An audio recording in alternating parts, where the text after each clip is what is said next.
So I'm here with Mr. Courtney Connell. Can you see me? Yeah, I can see you. We'll start again, shall we? Yeah. I'm here with Mr. Courtney Connell, who most of you will know. Can I see you? Yeah.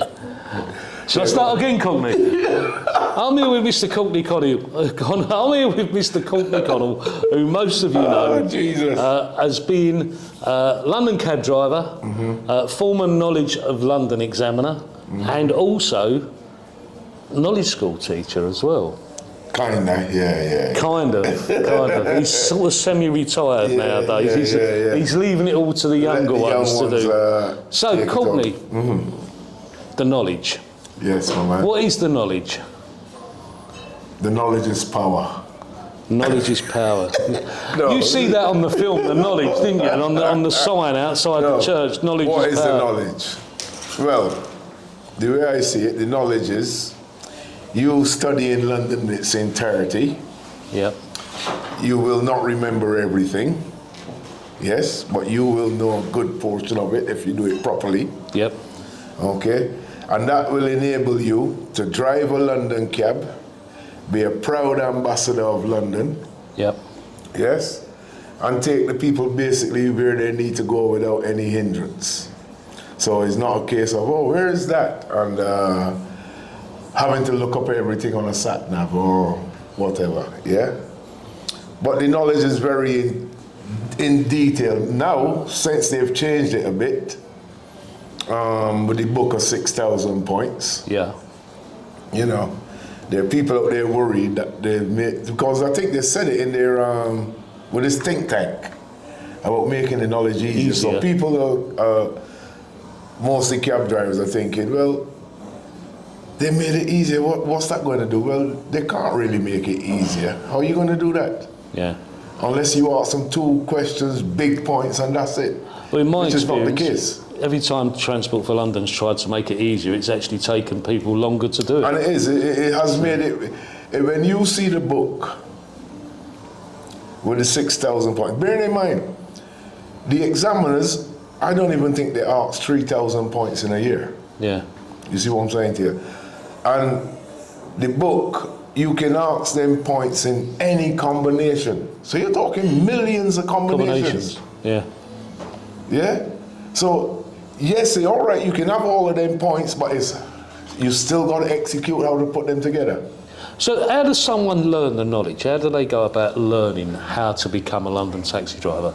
Well, I have a method, basically. So let's go back to how do they actually start? I mean, you've got the runs, the Blue Book run. Yes. Yeah? And so how do they actually learn how to become a cab driver? Well, personally, here in the Taxi Academy, yep. The way we do it, yeah, so it's a case of before they even start the Blue Book, we get them to do something else first, which is called direction runs. Right. Okay. So there's 74 of them, and they're incorporating all the main roads and the directions of your bridges. So it's like building a building, yeah? If you notice, they always, usually if it's a high building, they'll always put this elevator shaft up first. Then they work out from it, yeah? So you treat the knowledge the same way. So the idea is learning all of your yellow brick roads first and the direction of those bridges. And learn them and call them. Once you can do that, then you start the Blue Book. And you'll find that sometimes you actually don't need to know all of them. Yeah? Because you'll know them without having to ride them. So do people still, I mean, there's this common misconception at the moment that people no longer go out on a bike and ride the streets and learn the knowledge. The knowledge students still go out on a bike? Yeah, they do, yeah. A lot of us here, they use bikes. But a lot of the ladies, they drive. In the car? Yeah, quite safer for them. Yeah. Yeah? We got quite a few private hire drivers here. They use their cars to do, you know what I mean? So that's the way it is now, you know. So it's not that they're sitting at home and learning on Google Street View? At least not like anybody that comes here. Yeah. We wouldn't even tolerate that. Yeah. You know, so anybody that wants to come to this school, and think they can do it that way, forget it. So when someone's going around, and I mean, when I did the knowledge, I mean, I've heard people talk about knowledge on various podcasts and things recently, but when I did it, you sort of build up a picture of the map and also a picture of London in your mind. Yeah. Is that how you still advise people to do it? Yes, because remember, you know, well, the question is this. If you was building a building, would you build it without a blueprint? No. Why not? Because you need something to work from. Well, the map of London is your blueprint. Yeah? So if you don't constantly have that, when you have a map, say out doing your runs, you're getting a bird's eye view of London. So you're literally looking at London from above. Okay? And you can recognize things better from above than just looking at it with the naked eye. It's like soldiers. If you notice in maps, soldiers have. It shows the terrain, everything is different than this. Yeah? So it's like an aerial view, isn't it? Yeah. So you recognize it better. You can see the shape of things better. Yeah. You know, some of them in here, I'll ask them, you take a road like Farringdon Street, and I'll say to them, how does it look to you? And they'll say, straight. And I'll say, well, have a look at the map and tell me if it's straight. And you'll notice once you get to around Clerkenwell Road, it starts to bend to the northwest. Yeah? So when you imprint these things in your mind, you're able to see it as clear as day. So in here, we advise people, and if you look right now, for a little spot like this, what we got? 1, 2, 3, 4, 5, 6, 7, 8, 9, 10, 11, and there's more maps over there. Because that's the whole idea. You must, in here, when I'm doing the class, I don't want to see their face. They have to be on the maps. Yeah. Yeah, because the map is the most important thing, part of this knowledge.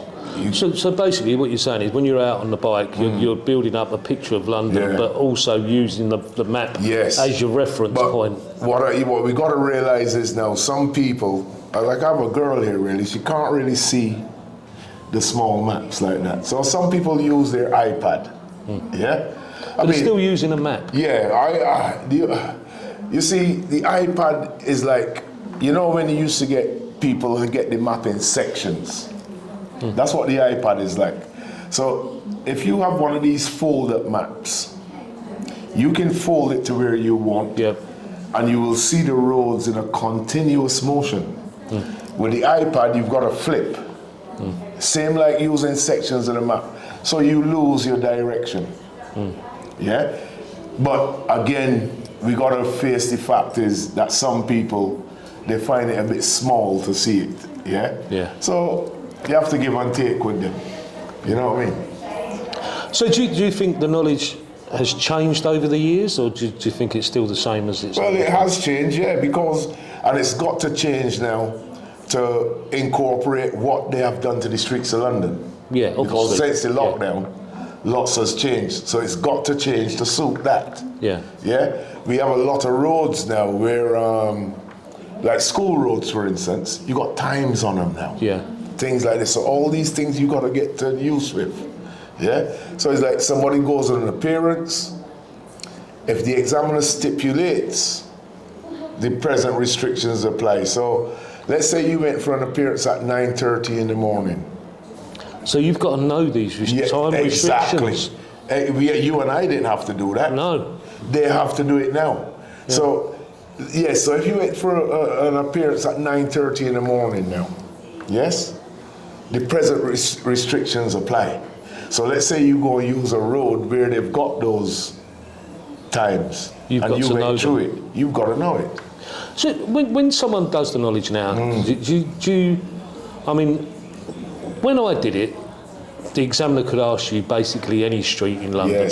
Yes. So you had to know. Obviously, there's no way you can ever know every single street. And there are streets you drop, there are points you drop, but you knew the vast majority of them.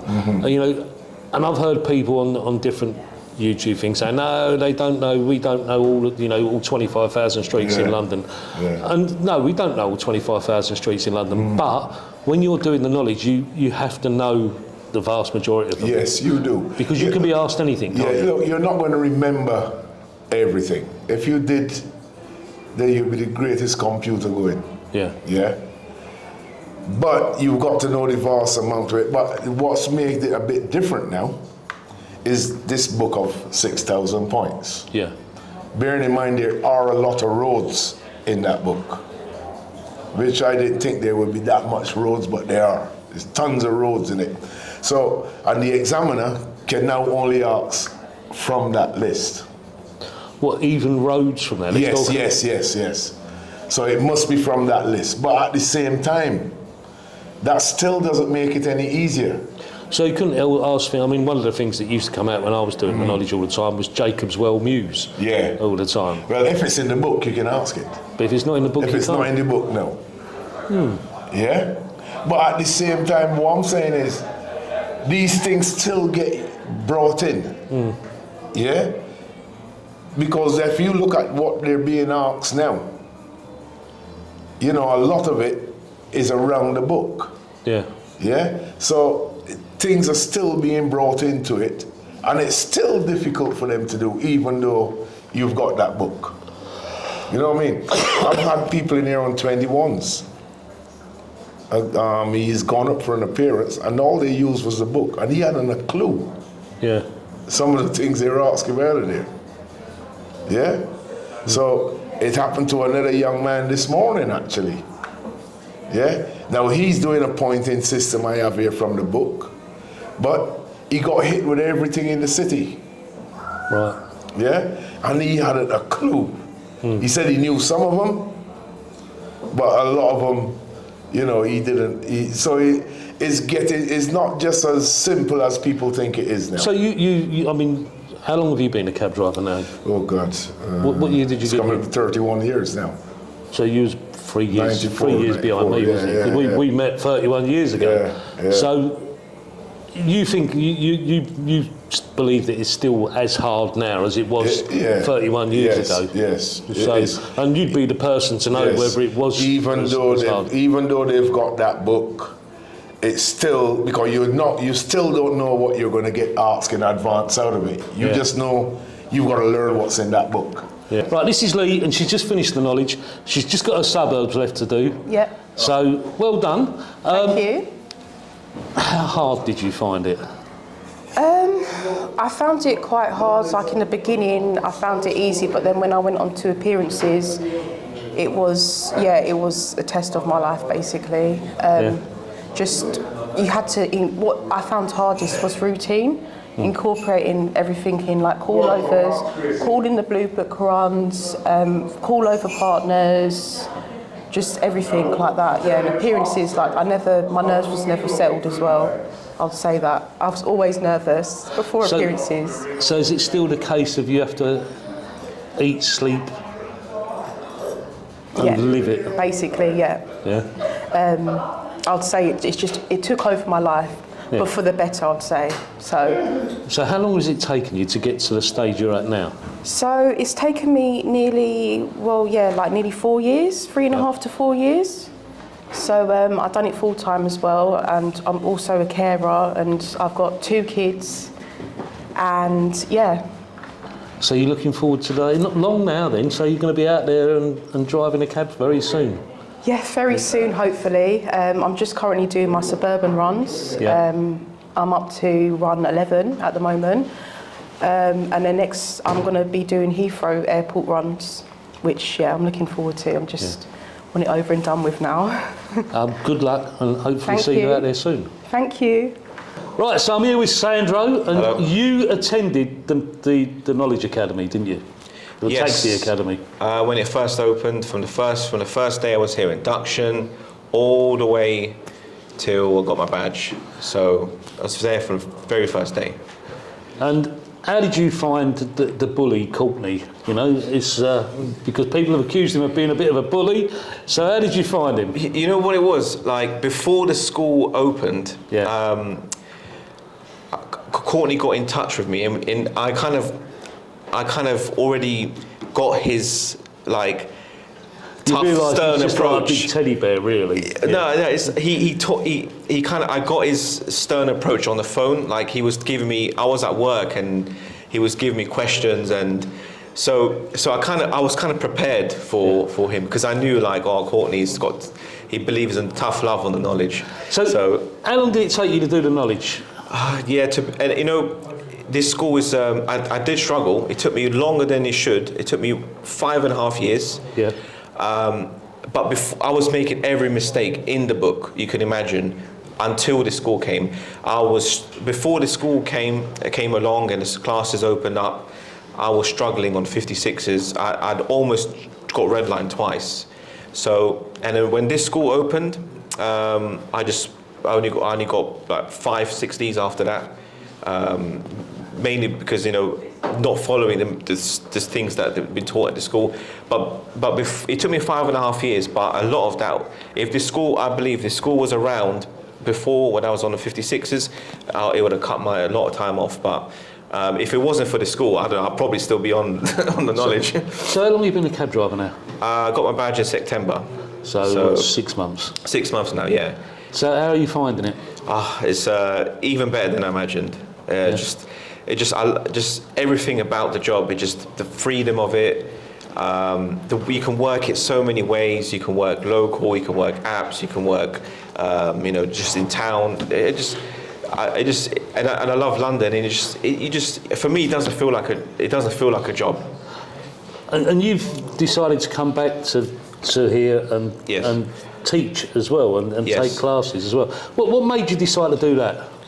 Like this school, like I said, if it wasn't for the school, I probably wouldn't have got my badge when I did. So even when I was in the school, I was the most advanced when the school opened up. I was the only one that was on like just through my middle of 28. So I was always the most advanced in the school. So even during the time I was at the school, I was helping, you know, the younger, the less further advanced students in the school. So I always had that in me to give back. So as soon as Courtney and Tom said that there's a new slot opened up, you can we got another day to teach, I just jumped. I had no hesitation. I just wanted to. I guess in my nature, I just wanted to pass on the knowledge to and get the people that I was studying with on the knowledge, who were near the beginning and now they're on 21s. I wanted to help get them through as well. So that's basically it. Great.